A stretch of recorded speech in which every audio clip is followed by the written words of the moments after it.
Good morning and thanks for joining us here on KRON 4 Morning News. I'm Sogomonian. It's Saturday, November 4th, but let's start things off with your weather and KRON 4 meteorologist Dave Spar. He, along with doctors at the meeting today, said that they wholeheartedly believe that these tobacco companies are targeting children.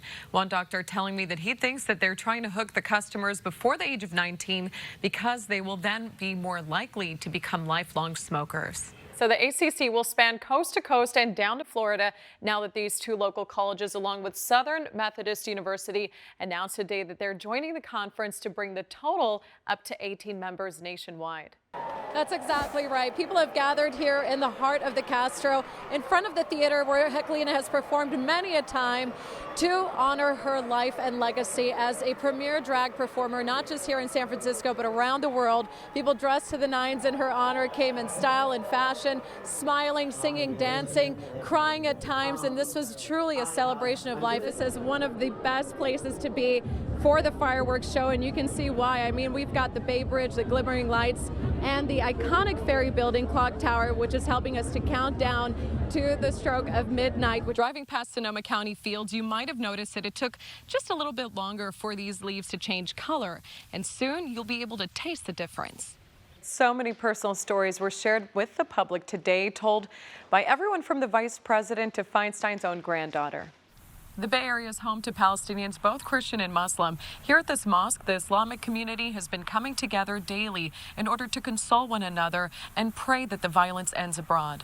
So his defense attorneys say that Lee is just too famous here in San Francisco for Momeni to get a fair trial if it stays here, and brought up recent pictures that were published by a local news site that they think will not help their case. Nima Momeni's mother appeared in court on Thursday to see her son.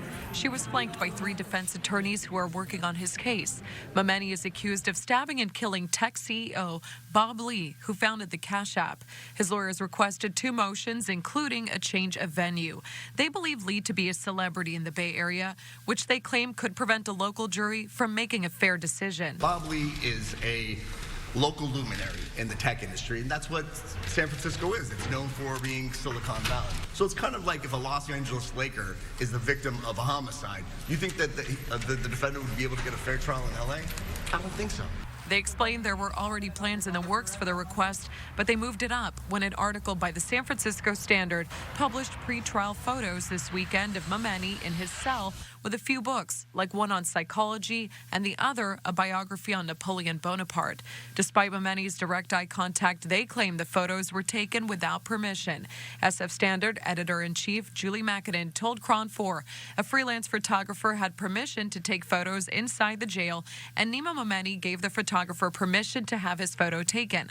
We contacted Momeni's legal team prior to publication, and they did not raise objections or concerns about the publication of the images. The Standard believes the images were entirely newsworthy. What they did was disgusting. What they did was illegal. What they did was civilly responsible. And if someone is going to be held responsible, there will be a reckoning for what happened in that article. San Francisco District Attorney's Office plans to file a written response to the motion to change venue, which will be taken up in court again on January 25th. At this time, a trial date for Momeni has been set for March 15th here in San Francisco. In the newsroom, I'm Sogomonian, KRON 4 News. The 2023 Asia-Pacific Economic Cooperation Conference, or APEC, has all kinds of law enforcement swarming downtown San Francisco, from deputies to Secret Service. They've been called on to protect high-profile government leaders from around the world. Areas like Mission Street at New Montgomery have checkpoints set up where bags are screened for entry. People have to navigate closed streets and barricaded sidewalks. Rideshare companies are surcharging while dropping passengers off blocks away from their intended destinations. Between the roadway woes and protesters looking to capture the attention of powerful visitors, it's been bad for some businesses, like Novella Bar in Soma. Partners there say between their 3 San Francisco bars, they're losing about $200,000 in revenue because of cancellations for pre-booked parties, among other reasons. There's almost no foot traffic in our area. It is definitely a tight security in this area. And also the companies that are typically, the workers in the companies in the neighborhood that would come here for the happy hour, they're also working from home. Arash says that he had to cut staff hours too. He wrote a letter to the mayor's office requesting financial compensation. Mayor London Breed said nothing has been decided on, but calls this a short-term setback for a long-term economic boost, with APEC putting the city in the sights of global players. And we're going to do what we can to support our businesses, but we haven't made a clear decision as to what that might be, because we need to make sure that we understand the realities of what people are actually facing. David Raphael, who has owned a clothing store by his name on Market Street for 35 years, says he has never seen anything like this. He also complained about the tight security measures, tightening purse strings, but admitted one big benefit was cleaner streets. He says instead of giving money to locals for lost revenue, he'd rather the city pay to maintain peak cleanliness seen during the APEC summit. That would be a more productive way of spending the money rather than paying the businesses for a week. For KRON 4 News, I'm Ella Sogomonian. So that vendor broke down in tears, telling me that he couldn't make rent because of the ban that went into effect this month. Luis Ledesma says he is forced to spend the holidays living in a shelter with his wife and 2-year-old child after a ban on street vending in the Mission District. On Friday, he joined a rally at 24th and Mission Streets to call on San Francisco city leaders to continue to allow him to legally sell merchandise, where he has done so for 20 years. He says, these past few weeks have been terrible for me. Sales have dropped, and now I'm living in a shelter through a program, and it's all thanks to Hillary. Supervisor Hillary Ronan, who oversees the Mission District, did not respond for comment about the ban. But on Thursday, Mayor London Breed told KRON 4 the reason for it is to put a stop to people who have been selling stolen property on the sidewalks. But she does not want legally permitted vendors to suffer. We want to make sure that our various job training programs and other things that we have to offer, that we're extending that to them as well as an opportunity, because we don't want them to be penalized financially because of all the other stuff that's going on. But the Mission Street Vendors Association reports many members anticipated $300 to $600 this month in daily revenue in the Mission District. But since they've been forced to move to 2 designated locations, they're averaging about $10 per day. Many argue the Mission is home to the Latino community, with this corridor giving access to more foot traffic and potential customers. We are belong to this neighbor. We are not belongs to Chinatown. This is the Latino district, and we are belongs to the Latino district. He went on to say they are not criminals and they don't want any handouts. All they're asking for is to go back to work in the Mission District, where many like him have done so for decades. Again, this is just a temporary ban. As of now, it is set to expire in February. Reporting in the studio, I'm Ella Sogomonian, KRON 4 News. At 92 years old, Blanca Alvarado still makes time for her community. Affectionately nicknamed La Madrina, or the godmother of East San Jose, Alvarado has continuously been recognized for her 60 years of activism. Today we meet inside of a tuition-free charter school in Alum Rock, named in her honor, Alpha Blanca Alvarado. The love that I get from these kids is really, really personal, and I can't speak enough about it.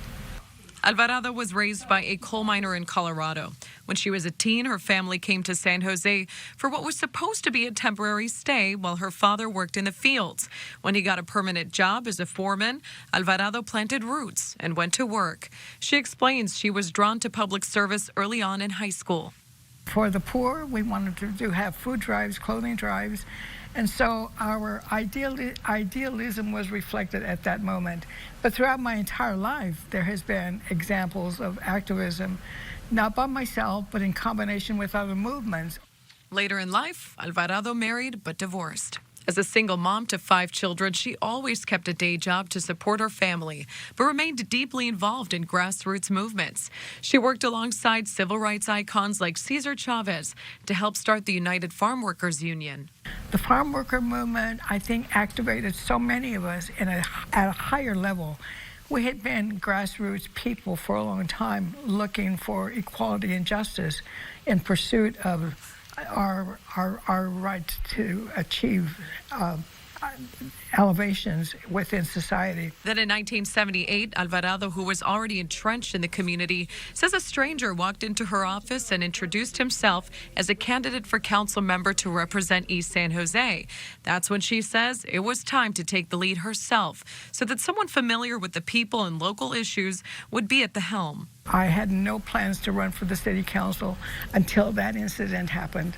And that was the spark plug. That was the motivator. So my understanding is the voting system had to be overhauled so that each district voted for their individual representative, and that's how you were able to get elected. To break it up, the city into 10 districts, was the first opportunity for people like myself from specific areas of the city to be elected to govern.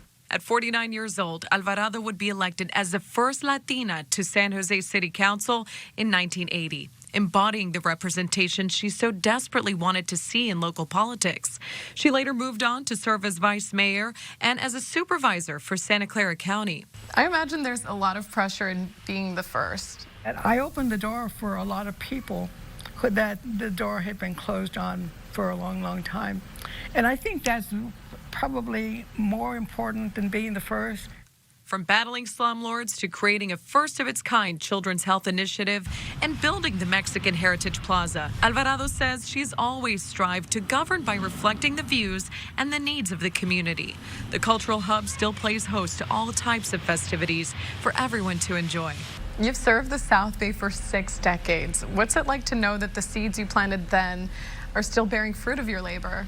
I've had many careers and I've done many things. But it's been a full life, and I have no regrets about any part of it. Alvarado is optimistic that the next generation will be inspired to continue a mission in caring for the people around them. Reporting in San Jose, I'm Ella Sogomonian.